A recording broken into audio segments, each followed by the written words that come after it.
What is the true nature of violence? What is the greatest threat to someone like you? When you watch the first episode of Neon Genesis Evangelion, you understand there's a promise of violence, combat, and death there. Perhaps, if you're not paying close attention, or you're carrying the expectations from other Japanese animations that involve giant robots, you might think that the next episodes will have stronger, or faster, or maybe fire-breathing enemies. And you're not wrong, there's some of that. But the enemies here, called angels, are evolving, learning.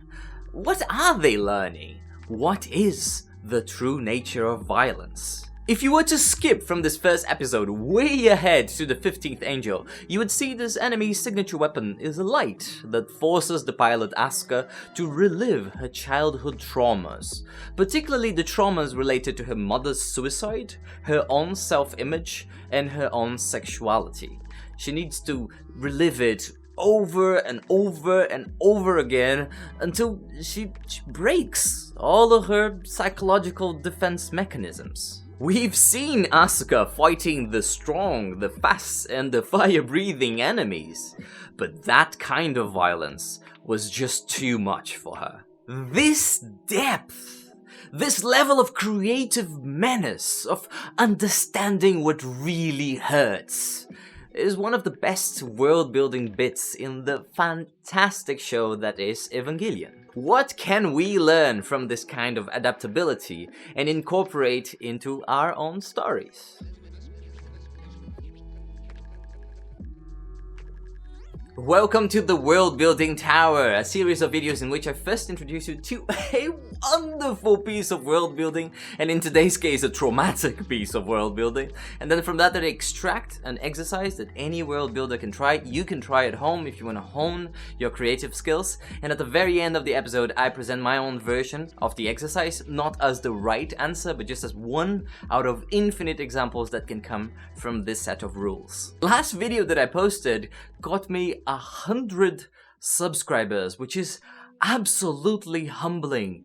Thank you so much for your support. I feel I'm doing something right with my life.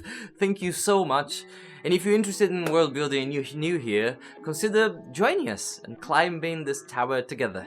I think it became clear in the introduction that I am a huge fan of Evangelion's angels, and particularly their variation. One angel can be so utterly different from another. Their goal is always the same. They need to reach this highly protected place below Tokyo. But their methods can be quite creative. To me, it feels like the question the angels were asking at the beginning of the show was, how can I hurt?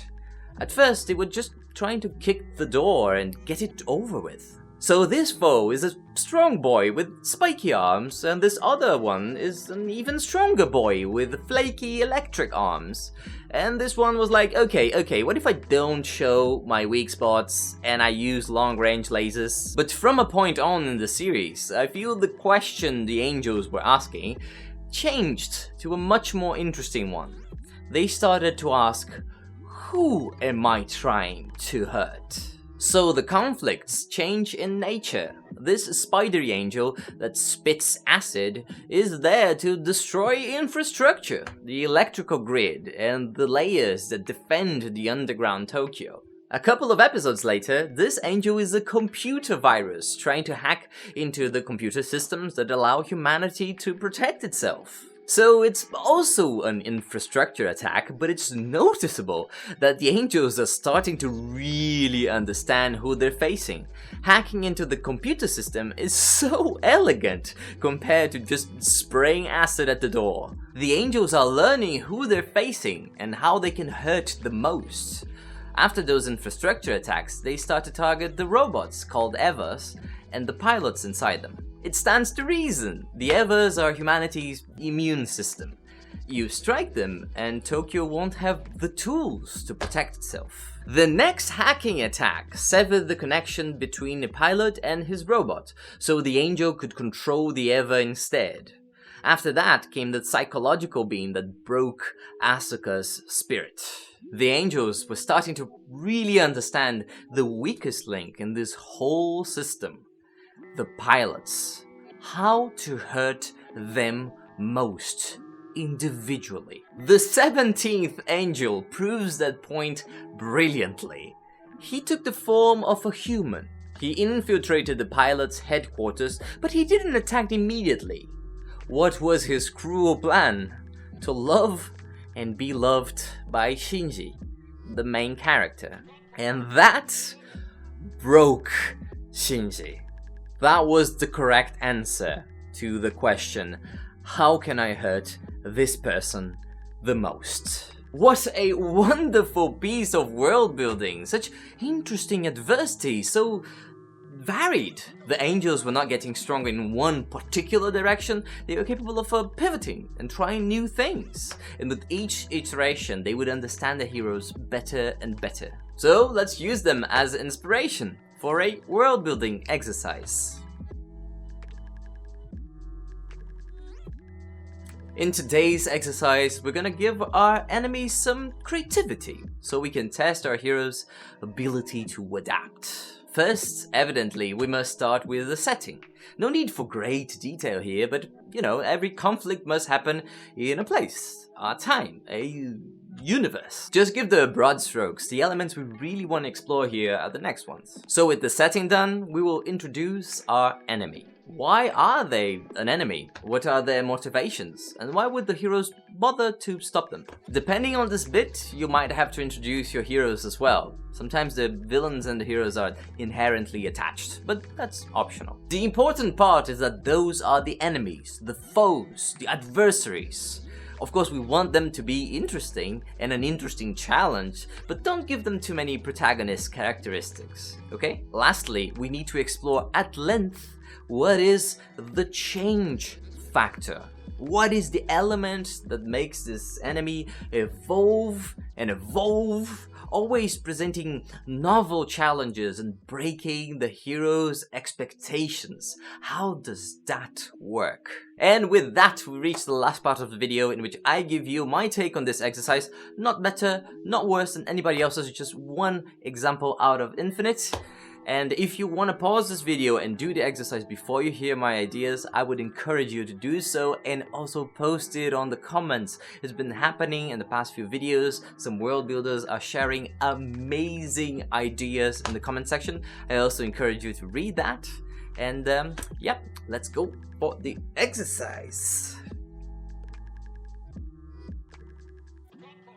I wanted to give myself an extra challenge here, so I'm gonna stay away from Evangelion's grandioseness. It's easier to create variations when your enemies are those godlike creatures, you know, the threat larger than life. They can do basically anything. But what if our conflict was small, limited, personal? So my story will happen in a medieval festival and tournament. Something like the Song of Ice and Fire's jousting competitions, or the Field of the Cloth of Gold between England and France in the 16th century. This kingdom is not at war at all. So if one of the noble houses wants to increase their favor and their prestige, one of the best ways is showing their prowess right here. The tournament. The central piece of the tournament is a single-man combat competition. Knight versus knight. And this is where our enemies and our protagonists come about. They're both houses with incredibly talented knights, both looking for glory. In this kingdom, houses have their pride points, the one thing that historically elevated them. Our enemy's specialty is their weapons craftsmanship. They claim the position of the greatest blacksmiths around.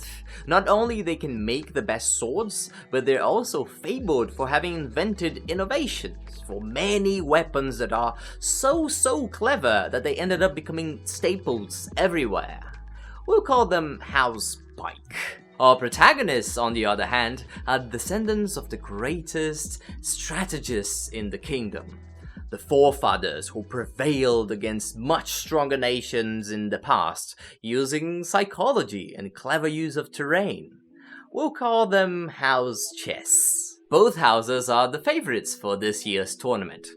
Of course. Here's a conflict that's very small in scale, but can evolve in different and interesting ways. House Pike started dominating the tournament using a new type of sword that's extremely reflective, like a mirror, and the knights had already practiced how to redirect the sun to momentarily blind their opponents at crucial moments. House Chess thought it through.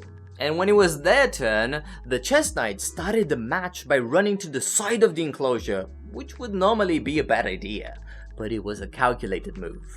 The knight then used the opponent's attempts at blinding him to predict where the pike knight would position his sword, so grabbing a huge advantage. House Pike's next attempt was a lantern attached to a chain that, when spun, would produce a huge blaze of fire. They won most matches by intimidation alone. The knights didn't want to get burned. When it was House Chess's turn to face them again, their knight was holding a bucket. The pike knight had been expecting that though, and she approached her opponent in a different stance, keeping her weapon behind her and ready to knock the opponent out just with the weight of the lantern, not really with the fire. But when she was close enough, the chess knight thrusted the bucket at her. It wasn't full of water, it was full of gravel. She collapsed on the floor, dazed. As predicted, after 3 full days of fighting many noble houses, House Pike and House Chess were facing each other for the final round. House Pike's weapon choice was most unusual. They brought a chess set to the battlefield. Everyone stared, perplexed, as the pike knight walked leisurely to the middle of the enclosure, placed the board and its support on the floor, and gestured for his opponent. The chess knight walked to the middle of the enclosure, nodded at her opponent, and moved the first pawn forward. The pike knight responded in kind, and thus they were facing each other on a completely different battlefield. The battle on the board was as fierce as any. Both knights were excellent players and were giving it all, sweating under their armors. After a particularly complicated move from the pike knight, the chess knight had a lot of options of where to play. When she was super focused, trying to calculate the many possibilities ahead, the pike knight punched her right in the middle of the eyes. The weapon choice had been a trap all along, a trap designed to snare the proud strategists of House Chess. What happens next? I don't know, because that's the end of this episode. Cliffhanger! I want to thank my patrons so much for the support they give to this tiny project. It really means the world that you're putting so much trust in me. And if you're new to the channel, enjoy the other videos. I'm linking a playlist with other world building tower videos. I hope they're useful. I hope they help you grow as a creator, as a world builder. And folks, enjoy the videos. Be merry, be happy, and I'll see you next time. Ciao, ciao.